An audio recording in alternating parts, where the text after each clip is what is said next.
Gold, trusted gold buyers. మీరు తాకట్టు పెట్టిన బంగారాన్ని విడిపించి ఈ రోజు ఉన్న మార్కెట్ ధరకు కొనబడను.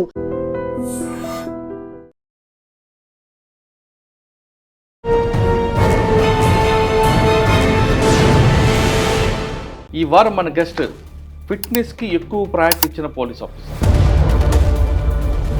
స్టార్టింగ్ నుంచి ఇప్పటి వరకు అదే ఫిట్నెస్ మెయింటైన్ చేస్తున్నారు. ఇందుకే ఆయన పేరు Kashiram, reserve inspector operations Bhupalpally.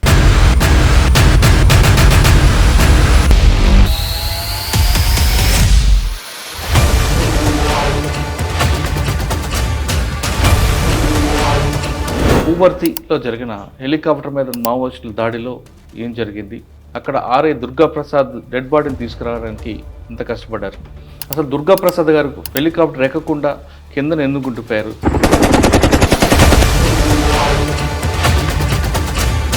Puvarthi అంటే ఇన్పుట్ ఉండే పెద్ద operation 14th 15th 16th morning encounter అవుతుంది. అది ఎక్స్చేంజ్ ఆఫ్ ఫైర్. దాంట్లో టైమింగ్ ఎక్స్చేంజ్ ఆఫ్ ఫైర్ ఏదైనా కూడా మీకు mostly 10 minutes 5 minutes 2 minutes 1 minute అయిపోతుంది. 20 members ఎక్కినాక ఫైరింగ్ స్టార్ట్ చేస్తారు వాళ్ళు. ఈ 5 members వాళ్ళు చేంజ్ చేసుడు, వీళ్ళు వచ్చుడు చేంజ్ చేసుడు. ప్రసాద్ సార్కేమో ఇక బాడీ డైడ్రేషన్ అయిపోయి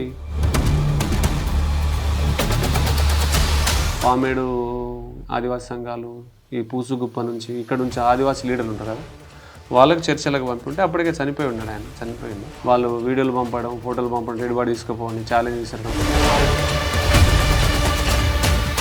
సరే 5 సంవత్సరాల ఆపరేషన్లో చనిపోయింది ఎవరు? భారతదేశ పౌరుడే. అవును. చంపింది ఎవరు? భారతదేశ పౌరుడే. మనందరూ ఒక అన్నదమ్ములు లాంటి వాళ్ళు.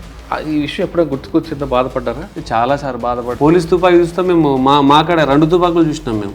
2 తుపాకులు ఇన్స్పైర్ చేసినాయి మాకు. అంటే మనలాంటి వాళ్ళు కూడా చాలామంది ఆ అడవి బాట పట్టి చాలామంది చనిపోయిన వాళ్ళు ఉన్నారు.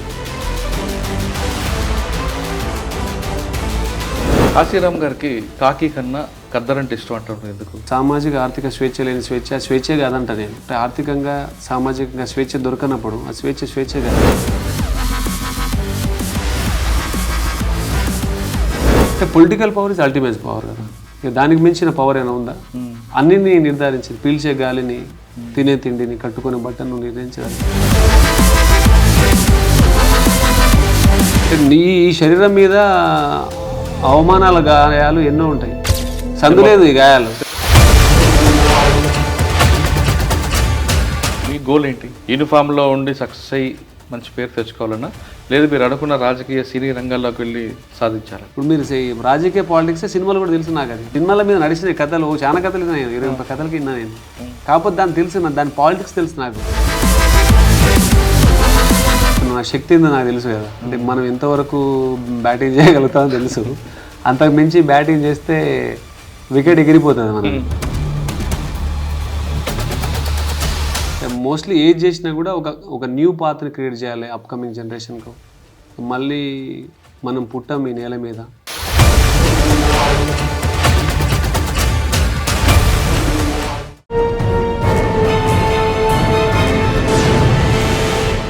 Welcome to I dream. ఈ వారం మన గెస్ట్ ఫిట్నెస్కి ఎక్కువ ప్రయారిటీ ఇచ్చిన పోలీస్ ఆఫీసర్. సాధారణంగా పోలీస్ అనగానే స్టార్టింగ్లో భావించి పదిలుస్తుంటారు, తర్వాత క్రమేపీ ఉద్యోగరీత్యా లేదా వేరే రకరకాల శరీరం మారుతుంటుంది.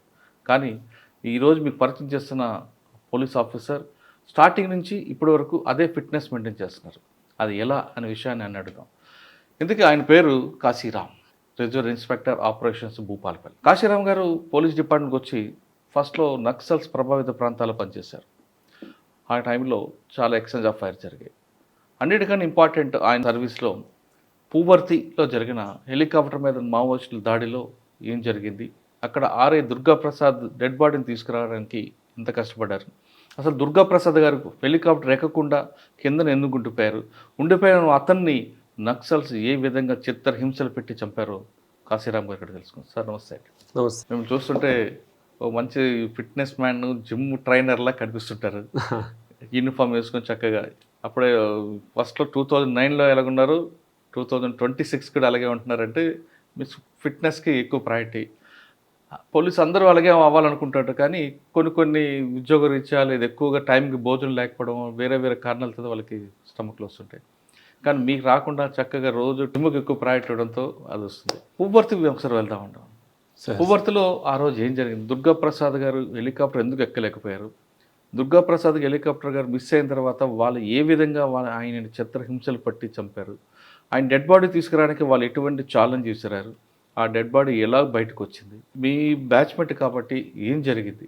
ఆ విషయం చెప్పే ముందు కాశీరామ్ గారు పోలీస్ డిపార్ట్మెంట్ రావడానికి కారణం ఏంటి? ఫ్యామిలీ బ్యాక్గ్రౌండ్ చెప్పండి. మీ ఐడ్రీమ్కి మీ టీంకి నమస్కారం సార్. మా నేటివ్ వచ్చేసి గూడూరు సార్, మహబూబాబాద్ డిస్టిక్లో ఉంటుంది. 2009లో రిక్రూట్ అయినా. 2009 రిక్రూట్ అయినాక రిక్రూట్మెంట్ కాకముందు ఏం చేసేవారు? కాకముందు ఇక నేను ఉస్మానియా ఉద్యమంలో ఉన్నాను సార్. అమ్మా నాన్న ఏం చేసేవారు? అమ్మ నాన్న వ్యవసాయం చేస్తారు, agriculture family, complete agriculture family. మేము మొత్తం 5గురు, 2 అక్కలు 2 తమ్ముళ్ళు, నేను ఒక 5గురు మొత్తం. డాడీ ఏం చేసేవారు? డాడీ వ్యవసాయం చేస్తాడు, ఇప్పుడు కూడా వ్యవసాయం చేస్తాడు. మదర్ కూడా వ్యవసాయం చేస్తుంది. ఇక మా విలేజ్ అంతా వ్యవసాయం, కొంత కూలీ పని చేసుకుంటుంటారు. అంటే చాలా చిన్న విలేజ్, మా 30 హౌజెస్ ఉంటుంది. దాంట్లో ఇప్పుడు మోస్ట్ ఆఫ్ ద సగం ఫ్యామిలీస్ హైదరాబాద్లోనే వర్క్ చేస్తుంటారు. ఓకే. ఇప్పుడు చదువు కూడా పెద్దగా లేని ఊరు అది యాక్చువల్లీ. ఏంటంటే అప్పుడు ఫారెస్ట్ ఏజెన్సీ ఏరియా, మా షెడ్యూల్డ్ ఏరియా. అక్కడ నుంచి దూరం వెళ్ళాలి, 5 km వెళ్ళాలి, మండల హెడ్ క్వార్టర్ వెళ్ళాలంటే. అక్కడనే స్కూల్స్ ఉండేది. మా పక్క విలేజ్ నా ప్రైమరీ స్కూల్ ఎడ్యుకేషన్ వచ్చింది. 1 to 5th ఏపూర్ అని ఉంటుంది. ఆ 1 to 5th తర్వాత 6th to 10th, 6th 7th వచ్చేసి చంద్రగూడెం ఒక స్కూల్ ఉంది, ఆ స్కూల్లో చదువుకున్నా. 8th to 10th Gudur high స్కూల్లో చదువుకున్నా. Intermediate Mahabubabad, degree Narsampet government degree college చదువుకున్నా.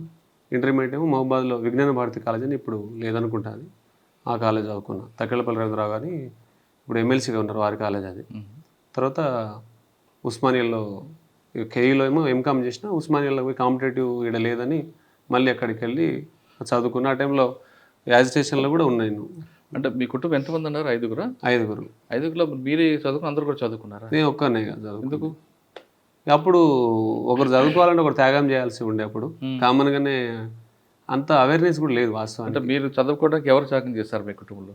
ఈ 2 అక్కలు కూడా చదువుకోలేదు. అంటే ఊర్లలో ఎవరు చదువుకోరు దాదాపు. ఈ మా విలేజ్లో ఎట్లుండే అంటే ఎక్కువ మంది జీతాలకు వెళ్ళిపోయేది అన్నట్టు. జీతాలు మీన్ చిన్న చిన్న పిల్లల్ని సిటీలలో పని కోసం తీసుకుపోయేది. అప్పుడు నేను కూడా వాళ్ళని చూసి నేను ఇన్స్పైర్ అయినా, నేను కూడా వెళ్ళిపోదామని. ఆ time 8th class 9th class టైంలో వెళ్ళిపోయిన వాళ్ళంతా సిటీలో ఉండి వస్తున్నారు, ఇక నేను కూడా వెళ్ళిపోదామనే కాన్సెప్ట్లో ఉండే. మిమ్మల్ని చదివించడానికి మీ అమ్మగారు మీ నాన్నగారు ఎంత కష్టపడ్డారు? ఆడ మనం చదివించడం మీన్ ఇప్పుడు అయితే పని చేసుకోవడం లేదంటే చదువుకోవడం ఉంటుంది. ఆడ భూములు కూడా అందరికి ఉండవు, ల్యాండ్ కూడా చాలా తక్కువ ల్యాండ్స్ ఉంటుంది. మిగతా వాళ్ళందరూ కూడా కూలి పనికి వెళ్తుంటారు, రోజువారీ కూలికి. ఆ తర్వాత పోడు భూములు ఉండబట్టే ఈ ఏరియాలో కొద్దిగా ల్యాండ్స్ ఉన్నాయి అందరికీ. కొత్తగూడెం మండలం, బయారం కానీ గూడూరు మండలం, ఈ బెల్ట్ అంతా చూస్తే లెఫ్ట్ ఐడియాలజీ ఉంటుంది అప్పట్లో. ఈ ఏరియాలన్నీ కూడా వాళ్ళకు పట్టా భూములు పెద్దగా ఉండవు. మనిషికి 10 గుంటలు 20 గుంటలు అట్లా కుటుంబాలకు ఉండేది. తర్వాత వీళ్ళకు పోషణ సరిపోకపోతే అటవీ మళ్ళీ కోసుకొని వాళ్ళు కల్టివేషన్ చేసుకొని అట్లా అటవీ భూములు ఉంటుంది. అంటే దానికి మీ ప్రాంతం అంతా లెఫ్ట్ ఐడియాలజీ బాగుండేది. అవును. మరి మీరు ఇప్పుడు అటు వెళ్దామని ఆలోచించలేదా? మేమంతా అవే పాటలు వాడేటోళ్ళం చిన్నప్పుడు. ఏ పాటలు? మేము అంత లెఫ్ట్ పాటలే వాడేటోళ్ళం చిన్నప్పుడు. కంప్లీట్ ఉండేదా? దళం ఉండేది ఊర్లో. దళం వచ్చేది. ఏ దళం? మా సైడ్ అంతా ఎఫెక్టివ్ సిపిఐఎం న్యూ డెమోక్రసీ ఉంటుంది. మావోయిస్ట్ యాక్టివ్ కంటే ఎన్డీ టీమ్స్ ఉంటాయి.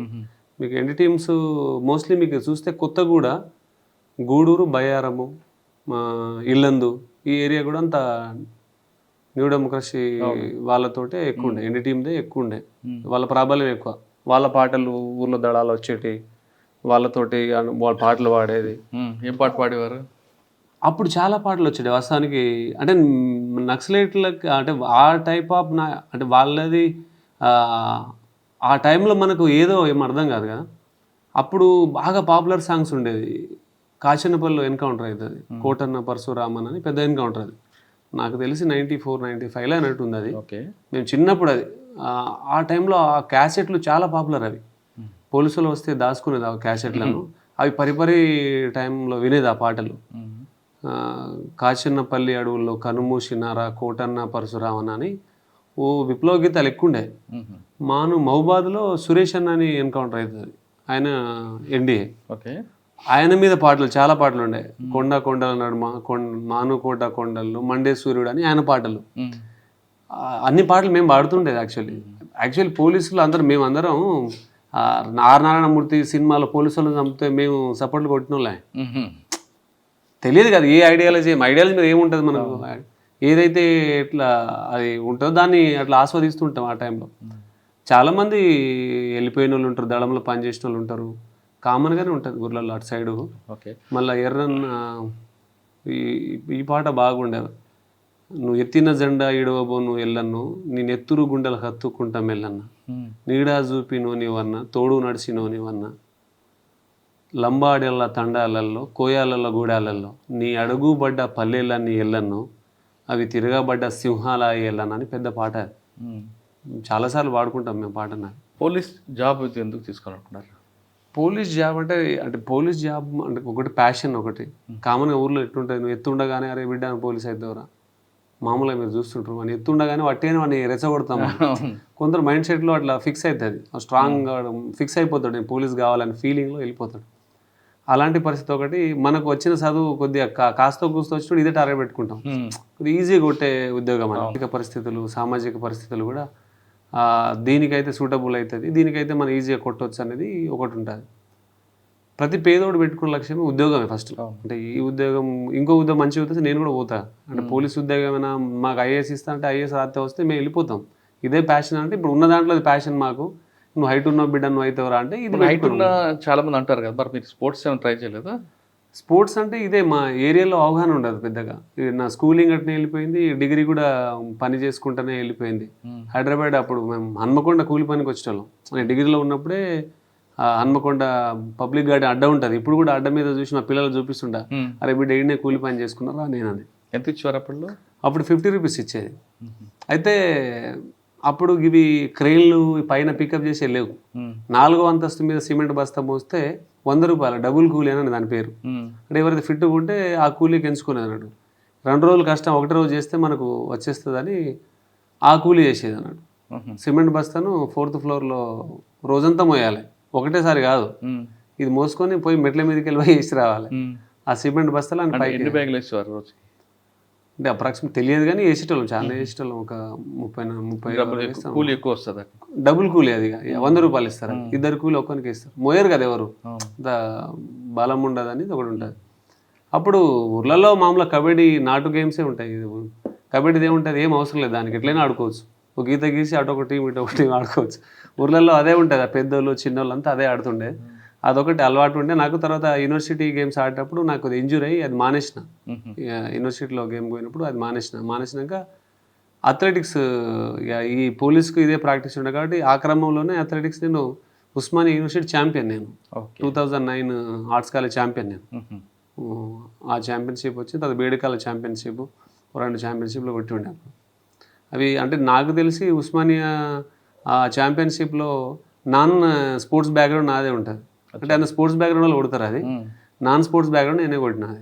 అంటే 2009లో మీరు అప్లై చేస్తారు, 2009లో సెలెక్ట్ అయ్యారు. 2009లో లాండ్ ఆర్డర్ సివిల్స్ రాలేదా మీకు? సివిల్ రాలే, నాకు అది మిస్ అయింది. ఇక ఇది వచ్చింది, ఇది వచ్చినాక కంటిన్యూ చేసుకుంటాం. తర్వాత కన్వర్షన్ ఛాన్స్ ఉండే, కాకపోతే నాకు నేను తీసుకోలే. వేరే ట్రైనింగ్ ఎక్కడైంది మీకు? అప్పాలని ట్రైనింగ్. ఓకే, ట్రైనింగ్ తర్వాత ఫీల్డ్ ట్రైనింగ్ అయిన తర్వాత గ్రౌండ్ ట్రైనింగ్ ఉంటుంది మళ్ళీ 3+2 అంటే 5 months ఉంటుంది గ్రౌండ్ ట్రైనింగ్. గ్రౌండ్ ట్రైనింగ్ ప్రేమాద్పేటలో అవుతుంది. అయినాక ఆపరేషన్స్ మీద ప్రాక్టికల్గా వైజాగ్ బేస్ క్యాంప్ ఉంటుంది కదా, వైజాగ్ గ్రౌండ్స్, దాని నుంచి అటు ఏఓబి బార్డర్స్ అవి దాంట్లో 2 months అక్కడ ఉండే. ఇక్కడ కూడా నేర్చుకున్నారా తెలంగాణలో కూడా? దాంట్లో తెలంగాణలో ఏంది గ్రౌండ్స్ తెలంగాణలో ప్రేమాద్పేట మెయిన్ ట్రైనింగ్ సెంటర్. కానీ టెరైన్ డిఫరెంట్ ఉంటుంది తెలంగాణకి ఏఓబికి. అన్ని హిలాక్స్ ఏరియా, అవి వెదర్ కూల్ ఉంటుంది, రెయిన్ ఫాల్స్ నడుస్తుంటుంది అటు ఏఓబిలో. ఛత్తీస్గఢ్ బార్డర్ ఇది మీరంతా చెర్ల, వాజేడు, వెంకటాపురం, పేరూరు, చింతూరు ఈ బార్డర్ అంతా ఛత్తీస్గఢ్కి, అది అటు ఒరిస్సా తగులుతుంది. కానీ టెరైన్ ఏది బాగా ఎక్కువ మీకు టఫ్ అనిపించింది? టఫ్ టెరైన్ అంటే ఇదే టఫ్ అనిపిస్తుంది, అది కొద్దిగా కూల్ వెదరే ఉంటుంది. ఇది ఈడగున్న గుట్టలు ఇవన్నీ కూడా బాగా టఫ్ ఉంటాయి ఇటు సైడ్. అంటే ఒక్కొక్క ఏరియాలో ఒకటి ఉంటుంది. కొన్ని ఏరియా డ్యూటీ ఏంటి? ఫస్ట్ అక్కడ నేను అది ఖమ్మం పోస్టింగ్. ఖమ్మం అయితే డైరెక్ట్ కొత్తగూడెం యాంటీ నక్సల్ స్క్వాడ్లోనే వెళ్ళిపోయాను. ఎంతకాలం పని చేస్తారు అక్కడ? Anti Naxal squad 5 years, 2011 to 2016 చేసిన. 5 years అక్కడే సర్వీస్. మీకు బాగా మెమరబుల్ చెప్పండి ఒకటి. మెమరబుల్ చాలా ఉన్నాయి, అంటే చాలా ఇన్సిడెంట్స్ ఉన్నాయి వాస్తవానికి. పువర్తి దాంట్లో 12 పార్టీస్ ఉంటాయి. అంటే పువ్వర్తికి ముందు పువర్తికి ముందు శ్రీరాములు శ్రీనివాస్ కూడా ఒక డిఫరెంట్ కేసు అది. ఏంటో శ్రీరాములు శ్రీనివాస్ యాక్చువల్లీ ఛత్తీస్గఢ్ నుంచి వస్తుంటాడు. వస్తుంటే ఇన్ఫర్మేషన్ ఉంటుంది లోకల్ పోలీసులకు, వాళ్ళకి ఇన్ఫర్మేషన్ ఉంటుంది. వాళ్ళు వచ్చేది ట్రాలీలో, అప్పి లాంటి ట్రాలీ ఉంటుంది కదా, ఆ ట్రాలీలో వస్తుండే వాళ్ళ టీమ్ తోటి వస్తున్నాడు. అది మిస్ అవుతుంది, వెహికల్ మిస్ అయ్యేసరికి అక్కడ లోకల్ ఎస్ఐ గారు ఉంటారు, ఆయన పట్టుకోవడానికి ట్రై చేస్తే అది వెహికల్ ముందు తీసుకెళ్ళి దాంట్లోకి పారిపోతుంటాడు. ఆయన పారిపోతే ఆయన దొరకడు. ఆ రోజు నైట్ అయిపోతుంది, దొరకనప్పుడు మేము ఆపరేషన్స్ కదా, మాకు మా ఓజీ గారు చెప్తారు ఇట్లా శ్రీరామ శ్రీనివాస్ మిస్ అయ్యిండు. వైరల్లో మళ్ళీ ప్లేన్ ఏరియాలో మిస్ అయ్యిండు ఆయన, ప్రతి సీన్లో అవి ఉంటాయి. అడిగిపోతే ఇక ఇటు వెళ్ళిపోయిండు, అటు వాడు వైరా డ్యామ్ ఉంటుంది, పెద్ద ప్రాజెక్ట్ ఉంటుంది అటు సైడ్. అంటే ఇక పార్టీలన్నీ నైట్ అంతా వెతుకుతాం. అప్పుడు నైట్ అంతా వెతికినా దొరకడు ఆయన. దొరకనప్పుడు మళ్ళీ నెక్స్ట్ డే ప్లాన్ ఏం చేద్దాం ఏందని, ఇప్పుడు ఆయన నక్సలైట్ అని చెప్తే ఊరోళ్ళు భయపడతారు. మరి ఏం చేయాలి మనం అని ఏంటి, లోకల్ ఎస్హెచ్ఓ గోపి సార్ అని ఉండే, ఇప్పుడు ఇన్స్పెక్టర్ చేస్తున్నాడు, ఎక్కడో మట్టివాడ చేసి ఉండే. అయితే సారు అక్కడ ఉన్న local officers SP Ranganath sir ఉండే. అప్పుడు అంతా ప్లాన్ చేసేసి వీళ్ళది ఏం చేసినామంటే, శ్రీరామ శ్రీనివాస్ కూడా తెలుసుంటుంది నాతో, ఆయన చాలా రోజులు ఉండే. శ్రీరామ శ్రీనివాస్ నేను ఒక వారం రోజులు గడిచి మాట్లాడుకుంటాం, ఎందుకంటే మా ఓఎస్డీ యాప్స్లోనే ఉండే, తను మా రూమ్లోనే ఉండేదన్నట్టు. ఆయన పట్టుకునేటప్పుడు నెక్స్ట్ డే ఏం చేస్తామంటే, ఒక పిచ్చోడు వచ్చిండు, పిల్లలను పట్టుకునే పిచ్చోడు, ఆయన మీకు కనబడితే చెప్పండి అని చెప్పేసి మనం ప్రచారం చేస్తాం అన్నట్టు. అది ఆయనకు తెలియదు. భార్య కూడా ఉంటుంది అనుకుంటా, వాళ్ళ భార్య కూడా ఉంటుంది, వాళ్ళ భార్య దొరుకుతుంది, ఈయన పారిపోతాడు. అయితే ఈయన ఏమనుకుంటాడంటే, నేను నక్సలైట్ అని తెలుసు కదా వీళ్ళకు, నక్సలైట్ అని మళ్ళీ నేను పోతే పట్టుకుంటారని ఆయన వేషం మార్చుకొని కొద్దిగా పిచ్చోని లెక్కనే ఆయన బయలుదేరుతాడు. అయితే అక్కడ వెంచర్ సైడ్ ఏదో ఆడ కళ్ళు మండవాలు ఉంటాయి కదా, ఆడ కళ్ళు తాగుతుంటే అరే పోలీసు వాళ్ళు చెప్పారు కదా పిచ్చోడు అని, ఈయనేమో అని వీళ్ళు పట్టుకొని ట్రై చేస్తే ఈయన రాళ్ళేస్తాడు. అరే పిచ్చోడు వీడేరా పక్క ఈయనే కావచ్చు అని. అట్లా శ్రీనివాసుని వాళ్ళు ఫస్ట్ ఇది చేస్తారు. అప్పటికి మేము తిరిగి ఫోన్లన్నీ కూడా స్విచ్ ఆఫ్ అయినాయి. మళ్ళీ ఛార్జింగ్ పెట్టుకొని పోలీస్ స్టేషన్లో కూర్చున్నాం, నేను ఎస్ఐ గారు ఇట్లా కూర్చుంటే అప్పటికే ఎస్ఐ గారు ఫోన్ చేస్తుండే. వాళ్ళు చేస్తే ఇక మూడో ఫోన్కి లేపండి, ఏదో పదే వస్తుంది అన్న నెంబర్ లేపితే, సార్ ఇక్కడ పిచ్చోడు దొరికి సార్ అంటారు వాళ్ళు. అనగానే మా డౌట్ ఏంది, మాకు పిచ్చోడు కాదు కదా, మేము ఏదో మామూలుగా పిచ్చోడు అని చెప్పినా కానీ వీళ్ళు పిచ్చోడిని పట్టుకుని ఉంటారు, మేము అసలు అనుకునే శ్రీనివాస్ కానీ ఇది కాదని మేము అనుకున్నాం అన్నట్టు. ఎందుకైనా మంచిదని అప్పుడు కమాండర్ జీపులే ఉండే, అది వేసుకొని పోయినాం వాడికి. పోతే శ్రీనివాసే ఆయన పిక్ చేసి. అంటే అప్పటికి ఆయన ఫోటో ఉందా మీ దగ్గర? శ్రీనివాస్ ఉంది, తెలుసు. ఇక ఆ ఏరియాలో ఉన్నది ఒకటే కాదు మేము ఉన్నది. ఆయన మంచోడైనా పిచ్చోడైనా పట్టుకుంటే అయిపోయాక ఫస్ట్ ఆయన పిక్ చేసుకొని, రంగనాథ్ సార్ నేనే ఫోన్ చేస్తాను ఇట్లా దొరికింది సార్ అంటే, సార్ గెస్ట్ హౌస్ తీసుకోమని అంటాడు. గెస్ట్ హౌస్ తీసుకొచ్చిన సారే మాట్లాడతాడు, శ్రీనివాస్ ఇంత ఇంటెలెక్చువల్ నువ్వు ఇట్లా చేస్తావా, నువ్వు ఇట్లా పారిపోతావా, అట్లా పోవద్దు కదా అని సార్ మాట్లాడతాడు. ఆయన మాట్లాడి ఆయనకు ఒక రౌండ్ కూడా తగులుతుంది. అప్పుడు ఫైర్ అయింది దాని మీద. ఆయన పోతా అంటే ఒక రౌండ్ కొడితే కాప్స్లో తగిలి ఇది అవుతుంది. తర్వాత సార్ మాట్లాడదు.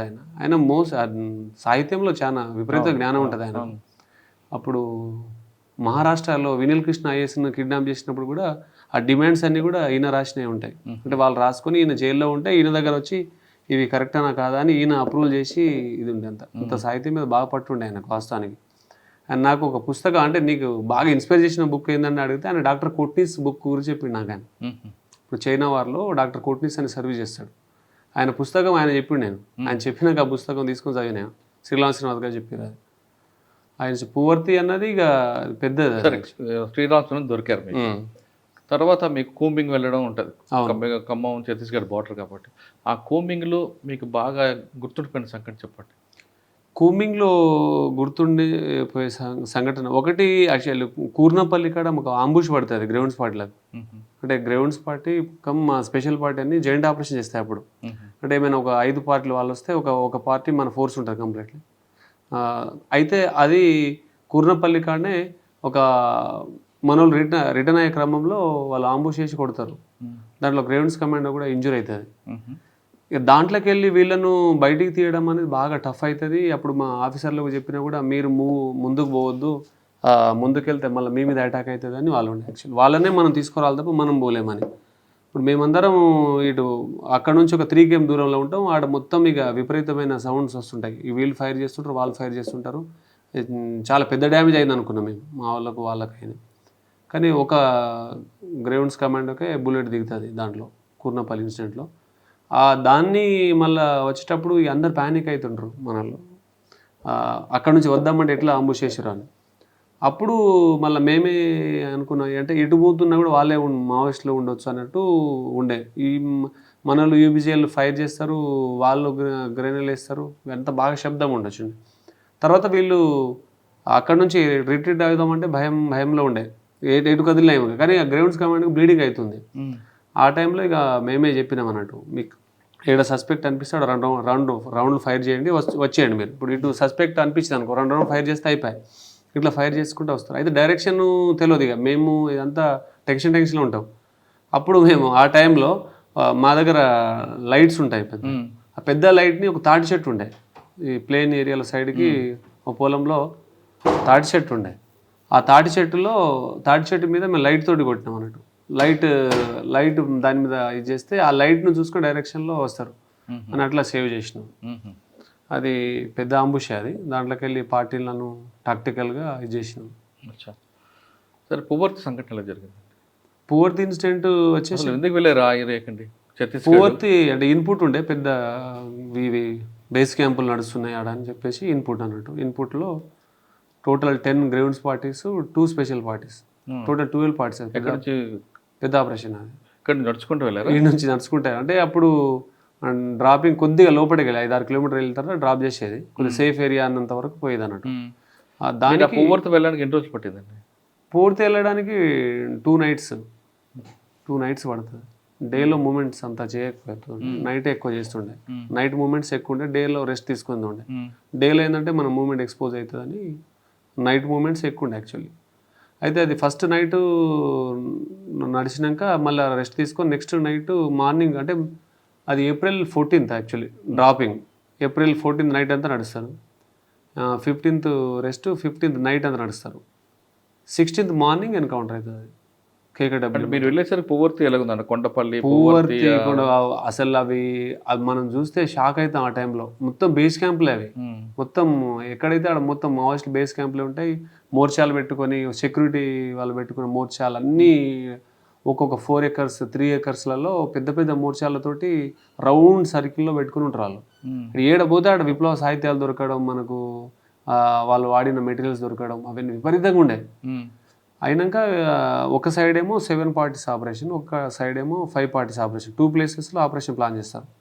ఐదర్ ఇది లేదంటే షిఫ్ట్ అయితే వేరే కాడ షిఫ్ట్ అవుతారని చెప్పేసి ఇంకో 5 parties కాడ వేరే కాడ పెడతారు. అంటే పువ్వర్తికి ఒకవైపు చెర్ల నుంచి వెళ్ళొచ్చు. చెర్ల నుంచే మనం మీరు వెళ్ళారా? చెర్ల నుంచి వెళ్ళేది. చెర్ల టు పూసుగుప్ప నుంచి వెళ్తాం. పూసుగుప్ప నుంచే పూసుగుప్ప నుంచి వెళ్ళేది. ఆడ 5 parties ఒక ప్లేస్లో, 7 parties ఒక కాడ. Operation 14th 15th 16th morning encounter అవుతుంది. 16th మార్నింగ్ ఎన్కౌంటర్, 9 bodies పడతాయి. పెద్ద ఎన్కౌంటర్ అది. ఆ టైంలో పట్టిందండి. ఎక్స్చేంజ్ ఆఫ్ ఫైర్ ఎన్కౌంటరా? అది ఎక్స్చేంజ్ ఆఫ్ ఫైర్. దాంట్లో టైమింగ్ ఎక్స్చేంజ్ ఆఫ్ ఫైర్ ఏదైనా కూడా మీకు mostly 10 minutes, 5 minutes, 2 minutes, 1 minute అయిపోతుంది. కొన్ని ఒక్కొక్కటి అంటే చేజింగ్ ఇవి చాలా టైం పడుతుంది. చేజింగ్ లేనిది తక్కువ టైంలోనే అయిపోతుంది. అది కొద్దిగా ఆపరేషన్ బట్టి. దాంట్లో కొందరు ఎస్కేప్ కూడా అయ్యారు. దాంట్లో ట్రాక్టర్ మీద వెళ్ళిపోవడం దూరం నుంచి అట్లా అయిపోయింది. అది కొంత 9 bodies పడి ఉండే దాంట్లో. మార్నింగ్ 16th మార్నింగ్ ఆపరేషన్ అవుతుంది. అది 16th మార్నింగ్ అయిన తర్వాత మాకు అందరికీ చాపర్ పికప్ ఉంటుంది రిటర్న్లో యాక్చువల్లీ. కానీ చాపర్ పికప్ మళ్ళీ ఇంతమందికి చేయలేము, మళ్ళీ ఎన్కౌంటర్ అయిందని చెప్పేసి కొన్ని పార్టీలు బై వాక్ వచ్చేయమంటారు. సో కింద ఉన్న 7 parties, అంటే మాది వేరే ప్లేస్లో ఉన్న 7 parties మేము బై వాక్ స్టార్ట్ చేసినాం. 16th ఆఫ్టర్నూన్ స్టార్ట్ చేసినాం రిటర్న్ జర్నీ.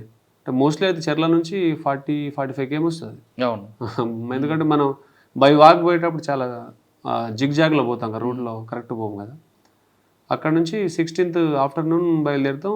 ఎన్కౌంటర్ అయిన కాడేమో 5 parties ఉంటాయి. అవి చాపర్ ద్వారా పికప్ 16th ఒక 3 parties ఏమో అవుతుంది. అంటే నాకు తెలియదు. 5 parties మోస్ట్లీ 3 or 2 షిఫ్ట్ అవుతాయి. ఫస్ట్ తీసుకొస్తారు, డెడ్ బాడీస్ వచ్చేస్తే అవి వచ్చేస్తుంది. డెడ్ బాడీస్ ఎవరు? వాళ్ళవా? వాళ్ళే 9 బాడీస్. 17th కూడా సేమ్ ప్లేస్ మైనస్ మనది అన్నట్టు. సేమ్ ప్లేస్లో చాపర్ ల్యాండ్ కావడం, అక్కడ ఉన్న లోకల్ పర్సన్స్ కూడా చాలామంది చాపర్ చూడడానికి వచ్చేస్తారు. దాంట్లోనే మావోయిస్టులు వచ్చేస్తారు. మళ్ళీ మావోయిస్టులు వచ్చేసి ఇక వీళ్ళతోటి వాళ్ళంతా కలిసిపోతారు. కలిసిపోయినాక కామన్గా ఏంటంటే వాళ్ళు శత్రు సైన్యం ఏదైతే తక్కువ అవుతుందో అప్పుడు అటాక్ చేయడం స్టార్ట్ చేస్తారు. వాళ్ళు లాస్ట్ ఒకటే పార్టీ ఉంటుంది. అది ఒక పార్టీ ఉన్నప్పుడు మళ్ళీ పికప్కి మళ్ళీ పోతుంది. ఫస్ట్ పార్టీ ఆ రోజు 2 పార్టీలు అనుకుంటా, నెక్స్ట్ డే 2, 3 ఉండే. దాంట్లో 2 షిఫ్ట్లో తిరిగినాక లాస్ట్ షిఫ్ట్కు పోయినప్పుడు వీళ్ళని పికప్ చేయడానికి పోయినప్పుడు 25 మెంబర్సే ఉండే. వాళ్ళు 25 మెంబర్స్లో 20 మెంబర్స్ ఎక్కినాక ఫైరింగ్ స్టార్ట్ చేస్తారు వాళ్ళు.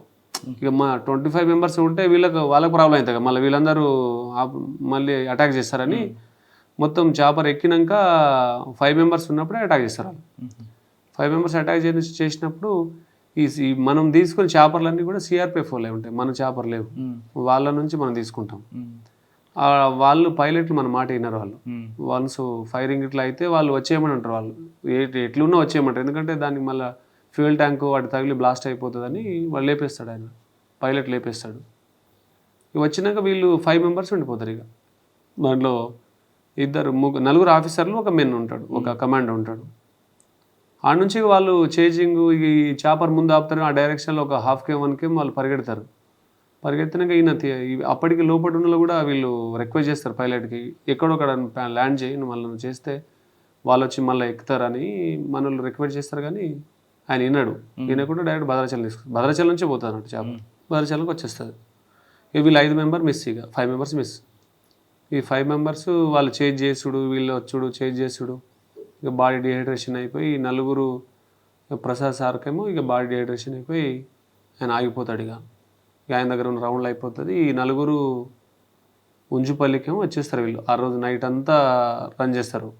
అంటే 17th నైట్ అంతా రన్ చేసి 17th మార్నింగ్ ఉంజుపల్లికి వస్తారు వీళ్ళు. ఆలోపు మాకంతా మేము వచ్చేసినాం. మేము 17th 16th 17th మార్నింగే వచ్చేసినాం మేము బయటికి. 16th అయిపోయింది కదా, 17th మార్నింగ్ వరకు నడుచుకుంటూ వచ్చేసినాం. మేము పీపీకి వచ్చి అంటే పికప్ పాయింట్కి వచ్చి ఫోన్ చేస్తాం. ఇట్లా మేము విజయ్ గారికి ఫోన్ చేస్తాం. అప్పుడు తెలియదు మాకు, మిస్ అయింది తెలియదు. ఇవన్నీ వచ్చేస్తున్నాయి డెడ్ బాడీలు అనుకున్నాం. మేము అందరూ వచ్చేసినాం అనుకున్నాం. చాపర్లు వెళ్ళిపోయారు, మేమే నడుచుకుంటూ వచ్చినాం. అంటే మాకే లేట్ అవుతుంది వాస్తవం, బైవాక్ కదా మాది. అయితే వీళ్ళు 5 మిస్ అయిన విషయం మాకు అప్పుడు తెలుసు అన్నట్టు. మధ్యలో చెప్పలే వాళ్ళు 5 మిస్ అయినరు, లాస్ట్ చాపర్ ఇట్లా పోతానంటే ఇక మళ్ళీ ఆపరేషన్ కోసం అని మళ్ళీ మిగతా పార్టీలు వాళ్ళ 5 గురించి పోవాలంటే ఆ మార్నింగ్ వీళ్ళు వచ్చేస్తారు. 4 వచ్చేస్తారు. 4 వచ్చేసి ఫోన్ కాంటాక్ట్స్ సిగ్నల్ వచ్చిన ప్లేస్లో వచ్చి వీళ్ళకు మేము సేఫ్గానే ఉన్నాం 4 వచ్చేసినామంటే ఒకరు మిస్. ఆ ఒకరు దుర్గప్రసాద్ సార్. ఇక దుర్గప్రసాద్ గురించి ఇక వీళ్ళు ఎట్లా చేద్దాం ఏంటంటే ఆ లోపే ఇక చనిపోయి ఉంటాడా ఇవన్నీ ఉండే అన్నట్టు. తర్వాత వాళ్ళు లెటర్ పంపిస్తారు అన్నట్టు, ఇట్లా ఉన్నాడని వాళ్ళు పంపిస్తారు. అక్కడ ఆదివాసీ సంఘాలు ఉంటాయి, పామేడు ఆదివాసీ సంఘాలు, ఈ పూసుగుప్ప నుంచి ఇక్కడ నుంచి ఆదివాసీ లీడర్లు ఉంటారు కదా, వాళ్ళకి చర్చలకు పంపింటే అప్పటికే చనిపోయి ఉన్నాడు. ఆయన చనిపోయిండు. వాళ్ళు చనిపోయినాక డెడ్ బాడీ కోసం ఆడబెట్టి ఆడ నుంచి వాళ్ళు వీడియోలు పంపడం, ఫోటోలు పంపడం, డెడ్ బాడీ తీసుకుపోవడం, ఛాలెంజ్ విసరడం, ఇవన్నీ చేస్తుండే. రవీంద్ర సార్ ఏమో గ్రౌండ్స్ జీసీ అప్పుడు డిఏజీగా ఉండే అనుకుంటా సార్, ఆపరేషన్స్కి ఉండే. సార్ ఏమో ఎట్లయినా మనం పోదాం ఆపరేషన్ చేద్దామని సార్ ఏదో ప్లాన్ చేసిన తర్వాత మళ్ళీ ఆఫీసర్ల మధ్య డిస్కషన్ అయిందో మళ్ళీ ఆపరేషన్ ఆపేసి వీళ్ళని ఆదివాసీ సంఘాలను పంపిద్దామని ఆదివాసీ బాడీలో బాంబులు పెట్టి ఉంచారట కదండి. అప్పుడు ఉంచిర్రని అంటారు కానీ మరి అది అక్కడ దాని చుట్టుపక్కన మొత్తం బాంబులు పెట్టిరు వాళ్ళు. అంటే వీళ్ళు ఎలా వస్తారు ఈ బాడీని పికప్ చేసుకుంటారు అని చెప్పేసి వాళ్ళు పెట్టిరు అన్నట్టు. మనం పోలే ఆదివాసీ సంఘాలను పంపించి వాళ్ళకి ఎవరు లీడ్ చేశారు అప్పుడు? ఇదంతా అంటే ఆ ఏరియానా, ఆ ఏరియా హిడ్మాదే, అది పూర్తి అంటే హిడ్మా ప్రాపర్, అది కంప్లీట్ హిడ్మాదే. ఆ ముందు హిడ్మాది పెద్ద అన్ని పిసిసి ప్రెసిడెంట్ మహేంద్ర కర్మ శుక్లా ఇన్సిడెంట్ కూడా పెద్ద పెద్ద ఇన్సిడెంట్లు ఉంటాయి కదా. పెద్ద అంటే వాళ్ళు ఫెరోషియస్, వాళ్ళకి ఎంత లౌక్యం తెలియదు, ఐడియాలజీ మీద అవగాహన ఉండదు. కానీ ఇక్కడ నుంచి పోయిన వాళ్ళకి ఐడియాలజీ మీద నూరి పోసేసరికి వాళ్ళు పోతూనే ఉంటారు. అంటే బాడీని తర్వాత ఎలా తీసుకొచ్చారు? బాడీని వాళ్ళ ఆదివాసీ సంఘాలు తీసుకొచ్చినాయి. వాళ్ళతో చర్చలు జరిపి ఇట్లా అంటే వాళ్ళు కూడా అనుకుంటారు కదా దీన్ని ఇక ఇన్ని రోజులు ఆపితే మనం బాగోదు, ఇది మనం కూడా నెగిటివ్ అయిపోతాం పబ్లిక్లో అని. అప్పటికే వాళ్ళు నెగిటివ్ అయిపోతుండే, ఎందుకంటే శవం మీద ఇంత రాజకీయాలు చేస్తారు అనేది అయిపోతుండే. వీళ్ళు కొద్దిగా పోయిన సంఘాలు కూడా కన్విన్స్ చేసినాయి వాళ్ళకి, ఇట్లా వద్దు మనం మరి అవుతాము, వాళ్ళు కూడా విపరీతం ఆపరేషన్లు స్టార్ట్ చేస్తారు అని చెప్తే ఇచ్చేసారు. డెడ్ బాడీ ఇచ్చిర్రు వాళ్ళు. కానీ త్రీ డేసే పట్టింది అది. బాడీ. అది మీకు మర్చిపోలేరు అది? అది మర్చిపోయిన ఇన్సిడెంట్, అది చాలా పెద్ద ఇన్సిడెంట్ అది యాక్చువల్లీ. హెలికాప్టర్ మీద అటాక్ అదంటే మొత్తం హాలీవుడ్ మూవీ లెక్క నడిచింది అది, ఆ ఇన్సిడెంట్ ఆ టైంలో. ఓకే. తర్వాత మీకు బాగా గుర్తుండిపోయిన సంఘటన కానీ లేదా చేదు అనుభవం జరిగిన సంఘటన ఉంది అక్కడ? చేదు అనుభవాలని అంటే ఇప్పుడు ఒకటి, ఇప్పుడు మావోయిస్టులు వాళ్ళు ఎంచుకున్న సిద్ధాంతం చేయబట్టే ఇవన్నీ వస్తుంది ఇప్పుడు ఇవి. అటు ఇటు ఈ రెండు కూడా ఎటున్నా కూడా ఈ ఏదైతే పేద వర్గాలు ఉంటాయో అవే ఉంటాయి లోపల. అంటే మీకు మోస్ట్లీ నీకు వీళ్ళు పోయి ఆడ మోటివేట్ చేసింది కూడా అంత ఆదివాసులే. అవును. ఆదివాసులు మోటివేట్ చేసి 1000 మందిని రిక్రూట్ చేసి వాళ్ళ రక్తంతో ఆ నేల తడిచిపోయింది. ఇటు పోలీసు వాళ్ళ రక్తంతో. చింతలనారు ఇన్సిడెంట్ 76 మంది సిఆర్పిఎఫ్ జవాన్లు మొత్తం ఊచకోత గురవుతారు. 76 మంది చంపేసిండ్రు.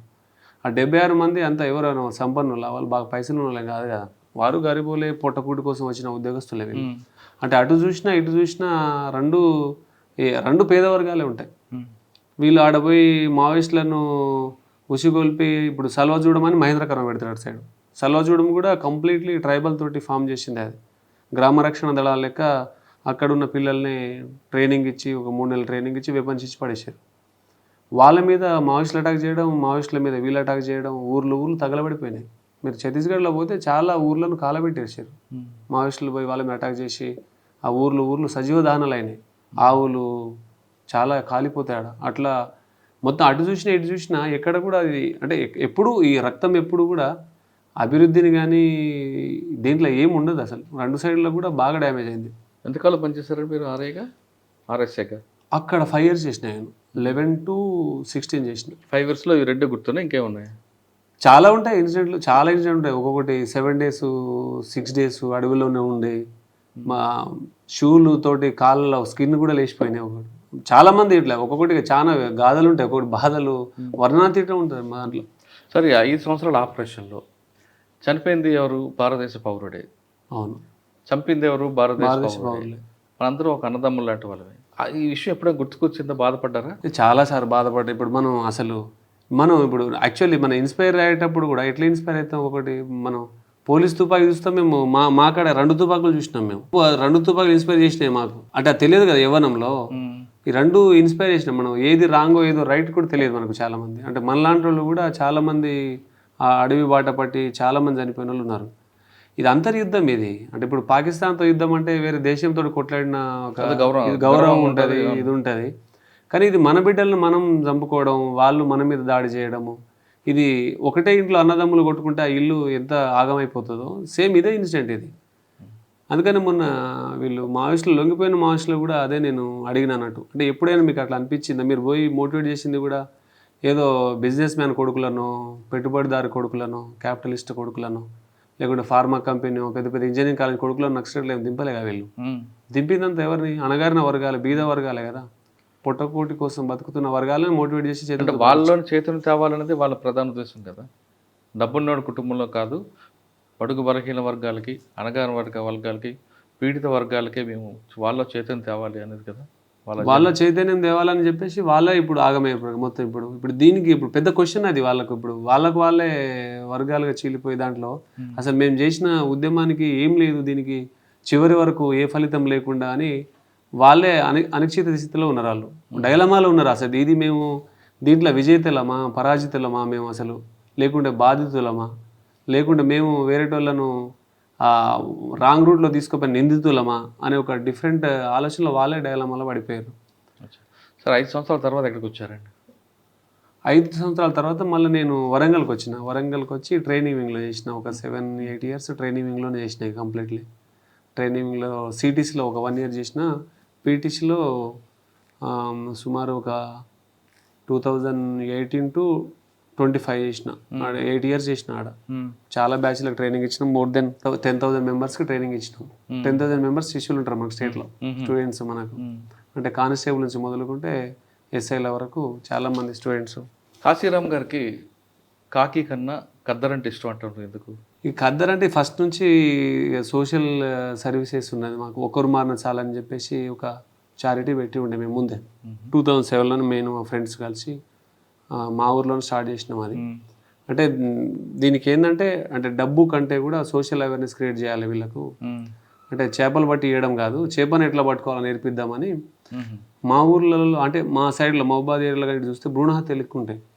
మీరు చూసే ఉంటారు, ఎక్కువ మంది ఆడబిడ్డలను కడుపులను చంపేసుకోవడాలు, బాల్య వివాహాలు ఎక్కువ, చదివిపియ్యరు, చదివిన పిల్లలు అంటే వాళ్ళకి అవేర్నెస్ లేక ఇట్లా పోతారని దాని మీద ఆ కాన్సెప్ట్లో ఒక్కరు మారిన చాలు, అంటే 100 మంది 1000 మంది చెప్పినా ఏ ఒక్కరు మారిన చాలు అని చెప్పే కాన్సెప్ట్తో పెట్టినాం అది. మ్మ్. అది పెట్టి చాలా సంవత్సరాలు గూడాలలో పల్లెలలో రాత్రిపూట చాలా ప్రోగ్రామ్స్ అటెండ్ అయినాం, మన ఫ్రెండ్స్ తోటి వాళ్ళ వీళ్ళతోటి అందరితో అటెండ్ అయినాం. అట్లా చారిటీ చేసుకుంటా, కొంతమంది క్రౌడ్ ఫండింగ్ చేసుకుంటా కూడా చేసినాం. మ్మ్. రీసెంట్గా ఒక అమ్మాయి మ్యారేజ్ కూడా అయింది, స్రవంతి అనే అమ్మాయి. ఆమెకు 2015లో మెడిసిన్ సీట్ వస్తే ఆ టైంలో ఒక పేపర్లో పడుతుంది ఆమె. పేపర్లలో ఈనాడు పేపర్లో ఏమో రాస్తారు, సరస్వతి పుత్రికకు లక్ష్మీ కటాక్షం అని. ఆ అమ్మాయికి అప్పుడు క్రౌడ్ ఫండింగ్ చేసి ఆమెకు మెడిసిన్ అయింది, మన మెడిసిన్ అయి పీజీ కూడా అయింది. మ్మ్. ఆ పెళ్ళికి మొన్ననే నేను మా వైఫ్ అంత కుటుంబ సమేతంగా అటెండ్ అయ్యి వచ్చినాం. మ్మ్. ఆమెకి చెప్పిన అప్పుడు నీకు ఇప్పుడు ఇట్లా హెల్ప్ చేస్తున్నావురా, నువ్వు రేపు డాక్టర్ అయినాక నువ్వు ఓపీ ఫ్రీగా చూడాలని. మ్మ్. మొన్న మళ్ళీ గుర్తు చేసింది, అన్న అన్ని ఓపీ ఫ్రీ చూస్తా అన్న అని చెప్తుండే. మ్మ్. అట్లా చాలామంది చేసినాంలే, కొంతమంది క్రీడాకారులకు. ఖద్దరు వేయాలని ఎందుకు? అంటే ఖద్దరు వేయాలని పరిస్థితులను బట్టి. ఖద్దరు అంటే మీకు ఇప్పుడు సామాజిక ఆర్థిక స్వేచ్ఛ లేని స్వేచ్ఛే కాదంట నేను. అంటే ఆర్థికంగా సామాజికంగా స్వేచ్ఛ దొరకనప్పుడు ఆ స్వేచ్ఛే కాదు. డబ్బులు ఉన్నోళ్ళు ఏ హాస్పిటల్కైనా వెళ్ళవచ్చు, డబ్బు లేనివాడికి హాస్పిటల్ లేదు, పోతే ప్రభుత్వ దవాఖానలో పోవాలి, లేకుండా ప్రాణం ఇచ్చేయాలి. అంటే డబ్బులు లేక వైద్యం అందక సచ్చిన శవాలు ఎన్నో ఉంటాయి నేల మీద, మీరు ఎన్నో చూసి ఉంటారు. పైసలు లేక చదువు అందక నిరక్షరాస్యులైన ఎంతోమంది మేధావులు ఉంటారు. అంటే ఐఏఎస్ అయ్యే బిడ్డ కూడా కూలి పని చేస్తుంటాడు, చాలామంది ఉంటారు. ఊర్లోనే పాటలు పాడే లతా మంగేష్కర్లు, కనుమరుగ లతా మంగేష్కర్లు ఎంతోమంది ఉంటారు. ఆ పాట అక్కడే పరిమితం అయింది. అదే బట్టలో మాణిక్యాలు చాలా ఉంటాయి, చాలా ఉంటారు. నీకు ఎంతమంది కోహ్లీ లేరు ఛత్తీస్గఢ్లో, ఎంతమంది సచిన్ టెండూల్కర్ లేరు, ఎంత ఏఆర్ రెహమాన్ లేరు, ఎంత చిరంజీవి రామ్ చరణ్ లేరు. ఆడ ఎవరు వాళ్ళకే పోతారు. దారి చూపించే వ్యక్తులు కావాలి, దారి చూపించే వ్యక్తి కావాలి. అది ఇది ఏంటంటే గ్రాడ్యువల్ చేంజ్, అంటే చాలా తరాలు పోతాయి. మా ముత్తాత గత్తర్లో చచ్చిపోయాడు. మా ముత్తాత గత్తర్ మీద అప్పట్లో కరోనా ఇట్లను ఆ టైంలో ప్లేగు కలర్ వ్యాధి వచ్చింది. మా ముత్తాత జబ్బు అంటారు, పెద్ద జబ్బు. దాంట్లో మా తాత మా ముత్తమ్మ ఇద్దరు చనిపోయారు దాంట్లో. అంటే ఆయనకు మళ్ళా ఆ వ్యాధి ఇంటికి వచ్చేస్తుందని ఆయన అడవిలో పెడితే ఆమె కోసం వంట గిట్ల చేయడానికి ఈమె పోతే ఇద్దరు అక్కడే చనిపోతారు. అయ్యో. మా తాత కూడా నిండు ఆయుసు ఏం లేదు బాబా. మా ముత్తాత 25 ఏళ్ళకి చచ్చిపోతాడు, మా తాత 50 ఏళ్ళకి చచ్చిపోయాడు. అంటే ఇవన్నీ వాళ్ళకి తెలియదు, అవగాహన లేదు. మాకే వైద్యం మీద అవగాహన లేదు. అంటే పేదరికం. మనం రాజకీయాలకు వెళ్తే కానీ చైతన్యం తేలేవా? అంటే political power is ultimate power కదా, ఇక దానికి మించిన పవర్ ఏమైనా ఉందా? అన్నిని నిర్ధారించేది, పీల్చే గాలిని, తినే తిండిని, కట్టుకునే బట్టను నిర్ణయించేది అదే. దాన్ని మించిన రాజకీయంగా వెళ్ళాలంటే ఆర్థికంగా మనం సామాజికంగా గట్టి బలం ఉండాలి కదా. ఇప్పుడు అదే కదా, అదే చేంజ్ చేయాలి కదా. నేను అదే చేంజ్ కావాలని. అంటే ఇప్పుడు ప్రతి ఒక్కటి మనం మార్పు కోరుకుంటాం, కానీ మార్పుకు మనం ప్రయత్నం చేయం. ప్రయత్నం చేయడంలో తప్పేం లేదు కదా. కానీ ఓటుకి డబ్బుల కోసం అమ్ముకునే వ్యక్తులు ఉన్న కాలంలో మరి ఏ విధంగా మీరు ముందుకెళ్తారు? మరి అంటే నేను అంటే దాని మీద ఇంకా పూర్తి అంటే మన ప్లాన్స్ మనకు ఉంటాయి. డబ్బులు లేకుండానే రాజకీయం నడవాలనే సిద్ధాంతం అందరూ నమ్ముతున్నారు కదా. అది సాధ్యమేనా? అది సాధ్యం కాదా అందరూ తెలిసిపోయింది కదా ఇప్పుడు అది. అయితే యాక్చువల్లీ ఇప్పుడు మన ఏసీబీ రైళ్లు అన్ని రైళ్లు నడుస్తుంటాయి కదా, అందరి మీద నడుస్తుంటాయి. అసలు బేసిక్ మూలం కరప్షన్కి ఏదంటారండి మీరు? మామూలుగా బేసిక్ మూలం ఎక్కడ పాడైపోతుంది? కరప్షన్ ఉంది మన ఇన్బిల్ట్ అయిపోయింది కదండి. అందుకనే అబ్దుల్ కలాం గారు అంటారు, చిన్న చిన్న కరప్షన్ అంటే మనం పట్టించుకోవట్లేదు. మన దృష్టిలో కరప్షన్ అంటే ₹1,00,000 5,00,000 ఉంది. కొంతకాలం పోయి అది కూడా పెద్ద తప్పేం కాదంటాం. ఇక్కడ కరప్షన్ అనేది మనమే అలవాటు చేస్తున్నాం ఆఫీసర్లకి. అవును. హాస్పిటల్కి వెళ్ళి మనం తొందరగా వెళ్ళాలని గేట్ దగ్గర ఉన్న ప్యూన్ మనకు అడగకపోయినా మనం చేతులు ₹10 పెడతాం. అవును, అక్కడే అలవాటు అవుతుంది. డబ్బులు తీసుకుని ఓటేస్తాం, ఎందుకంటే అది మన డబ్బు అంటాం. మరి ఎక్కడ మీకు తేడా వస్తుంది? అవును. మీ వెనక 10 మంది తిరగాలంటే ఆయనకి బిర్యానీ పెట్టాలి, అవన్నీ మీరు పెడతారా? ఇప్పుడు ప్రతి యువకుడు ఏం రాజకీయాలు కోరుకుంటాడు, మొత్తం మార్చాలని రచ్చబెట్టడం మీద డిస్కషన్ అవుతుంది. ఆ యువత మారకుండా అట్నే ఉంటే చేంజ్ వస్తుంది ఎప్పుడైనా. కరెక్టే గారు. ఇప్పుడు రాజకీయాలన్నీ కూడా వ్యాపారంగా మారాయి కదా, మరి ఆ వ్యాపారాన్ని తట్టుకునే శక్తి మీకు ఉందా అని. ఇక మన అంటే కొన్ని ఐడియాలజీ పవర్స్ ఉంటాయి, అంటే కొంత ఆలోచనకున్న పవరు అది తెంపుకొని బయటపడుతుంది. రైట్. ఇప్పుడు కేసీఆర్ తెలంగాణ ఉద్యమం ఎంచుకున్నప్పుడు ఒక ఎమోషన్ ఉండే, ఒక ఆత్మ, దానికి తెలంగాణ ఆత్మ పట్టుకొని వచ్చిండు. ఆ టైంలో ఎంత డబ్బు పట్టినా పని చేయలే. కొన్నిసార్లు ఏంటంటే ఐడియాలజీకి ఉన్న పవర్ అన్నీ దాటిపోతుందని నేను బాగా బలంగా నమ్ముతా. ఇప్పుడు మావోయిజం ఉన్నది, వేల మంది తుపాకులు పెట్టరు, కానీ మావోయిజం అనేది సావది కాదు. అంటే మావోయిజం మీద ఐడియాలజీ అది అట్నే ఉంటుంది, అది ఐడియాలజీ ఇంకో రూపంలో రావచ్చు, ఇంకో రూపంలో వస్తుంది అది. ఇప్పుడు గాంధీజం ఉంటుంది, అంబేద్కరిజం ఉంటుంది, బుద్ధిజం ఉంటుంది. ఇప్పుడు యేసు ప్రభు క్రిస్టియానిటీ ఎస్టాబ్లిష్ చేసిండు. ఐడియాలజీ ఏంటంటే ఐడియాలజీకి ఉన్న పవర్ డిఫరెంట్గా ఉంటుంది. సో అంటే ప్రతి మనిషిలో వచ్చే ఒక ఆలోచన అది ఒక విస్ఫోటనంగా మారవచ్చు అని నేను బలంగా నమ్ముతా. అంటే ఈ ప్రకృతి అంతా సహకరించినప్పుడు మనం అనుకున్నది 100% దాని ఎఫర్ట్ పెట్టినప్పుడు రేపు అన్నీ కలిసి రావచ్చు అనేది అనుకుంటా. అంటే యుద్ధాన్ని మనం ఆ యుద్ధంలో చేయాలి. ఇప్పుడు సాంప్రదాయ యుద్ధాలు ఏమి లేవు, బెల్లు కొట్టుకొని యుద్ధం చేసేది ఏం లేవు. 6 గంటల నుంచి 6 గంటలు కొట్టుకోవాలి, వెన్నుపోటు పోడవద్దు, వెనక నుంచి పోడవద్దు అని లేవు. యుద్ధాన్ని ఎట్లయినా చేయాలి, దొరికితే కత్తిపీట, దొరకకుంటే ఏది పడితే దాంతో యుద్ధం చేయాలని నడుస్తుంది. సరే మనం మన వల్ల ఏంటంటే అరే ఒకటి మా ఊర్లోకి వెళ్ళి ఆ సైడ్లో అసలు ఫస్ట్ అంటే మాకున్న ఎడ్యుకేషన్కి మేము జాబ్ కొడుతున్నామంటే పెద్ద షాక్ అవుతారు స్టార్టింగ్లో.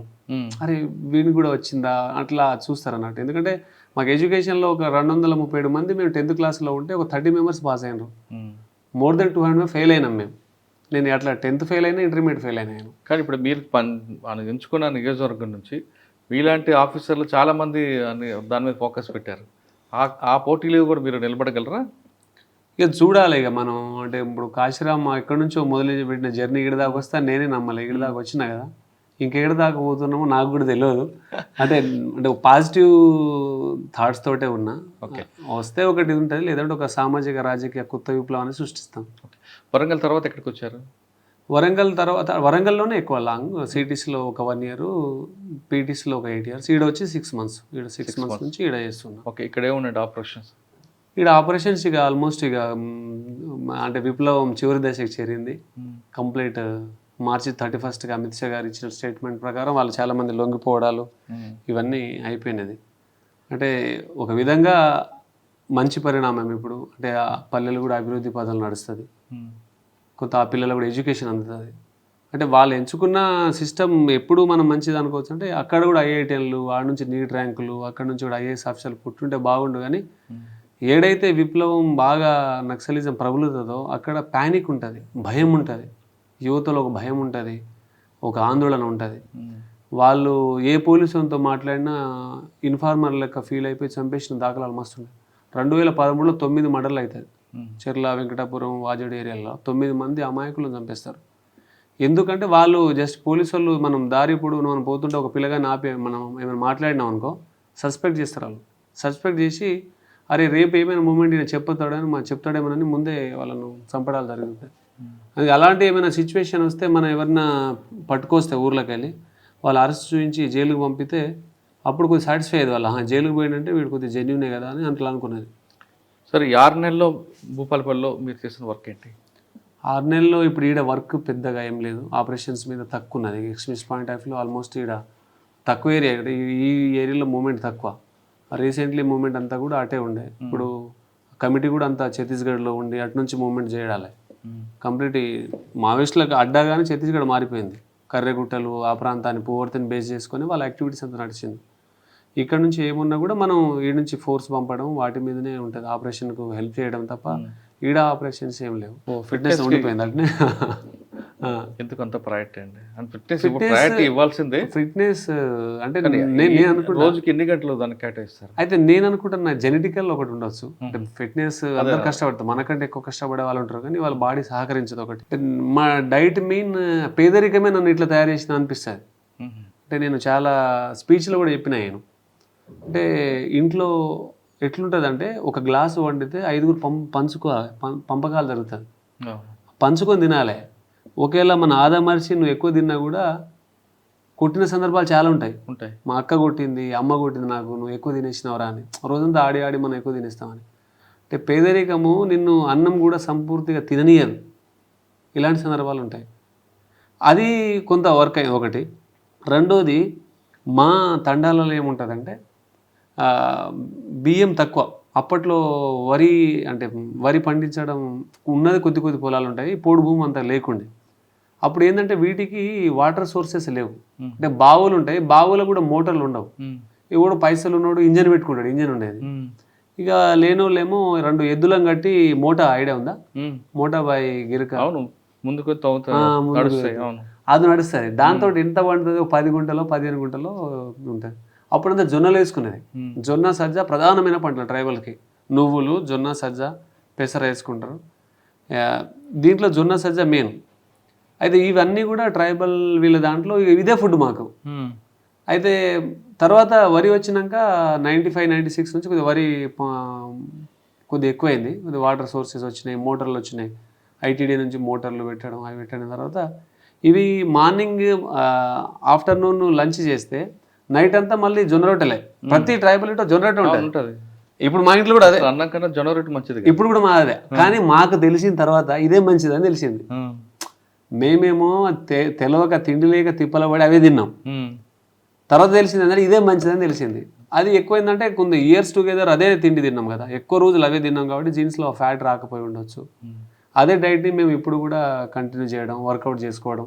అంటే మనిషి సోకు ఉండాలి, బాడీ మీద సోకు ఉంటే, సోకు అంటారు ఊర్లలో, ఆ సోకు ఉంటే నేను ఇట్లా అంటే నాకు తెలిసి అంటే శరీరం కంటే విలువైనది ఏది లేదని నేను నమ్ముతా బాగా.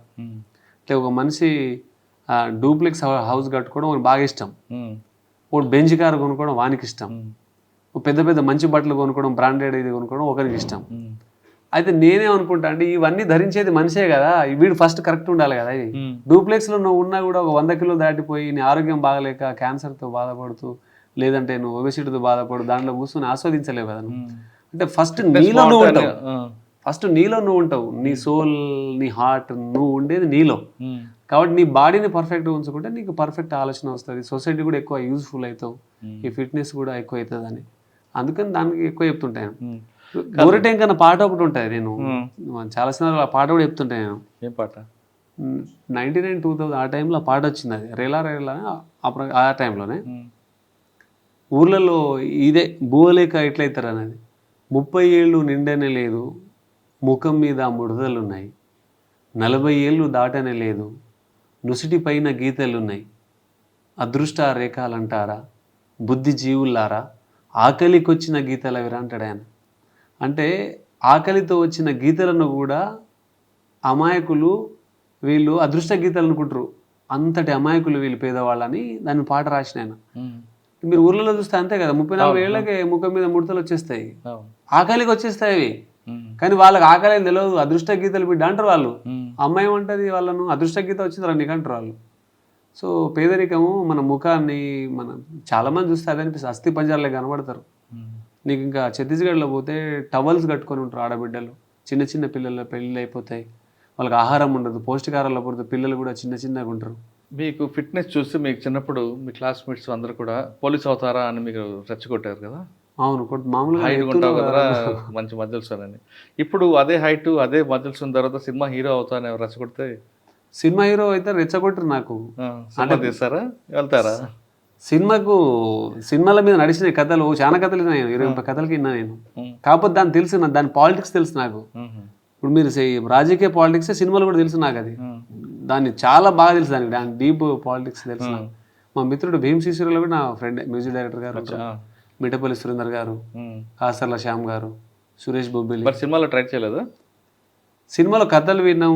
బంజారా హిల్స్ రోడ్ నెంబర్ 3లో ఆఫీస్ ఓపెన్ చేసారు మా వాళ్ళు, 3 నెలల ఆఫీస్ నడిచింది, నాకు ప్రీ షూట్ అయింది, ప్రీ షూట్ కూడా అయింది. మరి ఇది సినిమా, ఇది సినిమా వస్తుందా? అది సినిమా వస్తే ఎందుకు వాళ్ళ కొడుకుల హీరోలు అవుతారు, మనసుంటూ అడవిలో బిడ్డలు కూడా అవుతారు కదా. మరి అదే ట్రెండ్ రాజకీయాల్లో కూడా ఉంది కదా, దానికన్నా ఎక్కువ ఉందా తక్కువ ఉందా? ఇది ప్రజలతో ముడిపడి ఉంది ఇంకా కనీసం. అక్కడ డబ్బులు మోటివేట్ చేసి నలుగురు అది 1,00,000 మందితో మీటింగ్ పెడితే అవుతుంది ఆడ, ప్రజల రెచ్చగొట్టినా అది అవుతుంది. అది మోనోపోలీ, అదంతా అది మోనోపోలీ, అది థియేటర్ల కథలు అవన్నీ వేరు. ఇవన్నీ ఏదో ఒక రోజు బద్దలు కొట్టాలనే కదా బాధ. ఇప్పుడు ఇది తరం కాదు, మన ఈ తరంలో ఇది నిర్మిస్తే నెక్స్ట్ తరానికి యూజ్ అవుతానే కదా. ఇప్పుడు సినిమాలలో వీళ్ళని అందగాళ్ళు, ఇప్పుడు ఉన్న హీరోలు అందగాడు, భూమి మీద అందగాళ్ళు వీళ్ళు. అదే లేదు కానీ అదృష్టం వాడు కలిసి రావాలి కదా అందులో. అదృష్టం లేదు, మన లేదు. చిరంజీవి గారు ఎక్కడి నుంచి వచ్చారు, చిన్న కుటుంబం నుంచి వచ్చారు. నాని చిన్న కో డైరెక్టర్ నుంచి. అది ఎక్కడ వస్తుంది అంటే అది కోట్ల మందిలో ఒక్కని తగులుతుంది. అది రవితేజ వీళ్ళందరూ కూడా వచ్చారు, ఫ్యామిలీ కుటుంబాల నుంచి వచ్చిన వాళ్ళే వచ్చారు. ఇప్పుడు ఉన్న జనరేషన్ లేదు కదా సినిమా వాళ్ళు. అంటే నేను యూనిఫామ్లో ఉన్నా కాబట్టి దాని మీద ఎక్కువ మాట్లాడతలే కానీ యాక్చువల్లీ ఎంత డిస్క్రిమినేషన్ ఉంటుందంటే చాలా డిస్క్రిమినేషన్ ఉంటుంది సినిమా కానీ పాలిటిక్స్ కానీ. అంటే ఈ శరీరం మీద అవమానాల గాయాలు ఎన్నో ఉంటాయి, ఎన్నో గాయాలు ఉన్నాయి, శరీరం నిండా ఉన్నాయి గాయాలు, సందు లేదు ఈ గాయాలు సినిమా ఫీల్డ్లో అన్నిట్లో. Cinema not only cinema field, ఏ ఫీల్డ్లో పోయినా అవమానాల గాయాలు ఎక్కువనే ఉంటాయి. ఒంటి నిండా ఉన్నాయి నా గాయాలు, కనిపిస్తాయి మీకు అంతే. కానీ అవమానం వేరే ఫీల్డ్కి వెళ్ళి అవమానం పడే బదులు మీకు గౌరవం ఇస్తుంటే మీకు మీ కుటుంబానికి సొసైటీలో గుర్తించిన మీకు ఒంటి మీద కాకి దాన్ని ప్రేమించవచ్చు కదా. దీన్ని ప్రేమిస్తున్నా కదా నేను, అమితంగా ప్రేమించేది. నాకు అమితంగా ప్రేమించే బట్టలను కూడా దూరం చేస్తున్నా అంటే ఇంత పవిత్రమైన కళ ఉండొచ్చు, అది ఎంతమంది జీవితాల మార్చుతుందని కసి ఉండొచ్చు. ఇవి ఎన్నో ఉంటాయి, ఎన్నో సంఘర్షణలు అయితే బ్రెయిన్లో నాకు. ఒకసారి నేను ఆలోచిస్తుంటా, చాలా రాస్తూ ఉంటా, చాలా లాంగ్ డిబేట్ పోతుంది నా బ్రెయిన్, ఒకసారి వెళ్ళిపోతుంటుంది.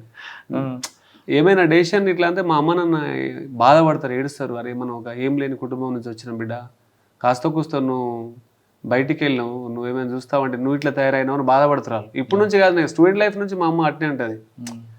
వీడు ఏదైనా డిఫరెంట్గానే ఉంటాడు, వీడు ఆగమవుతాడు అని చెప్పేసి మా అమ్మకి ఇప్పుడు కూడా వీడు ఆగమైపోయిన మనిషి లెక్కనే ఉంటాను నేను. వీడు ఆగమైపోయింది, వీడి ఆలోచనలు అంతా ఆగం ఉన్నాయి అని ఉంటుంది. సో అట్లా ఇప్పుడు సినిమా ఫీల్డ్ మీరు చూస్తే అంటే నాకు తెలిసి ఒక హీరో కడుపులో పుట్టినోడు ఒక 10 మందిలో ఒక 5 సక్సెస్ అవుతారు వాళ్ళు. అంటే వాళ్ళ స్ట్రైక్ రేట్ 50%. మన ఇక్కడ 1 కోటి మందిలో ఒకరు, మీరు రవితేజ వీళ్ళు చెప్పింది 1 కోటి మందిలో ఒకరు వస్తారు పాపం. మోనోపోలీ ఏదైనా వాళ్ళు అంతా నడుస్తుంది ఇక.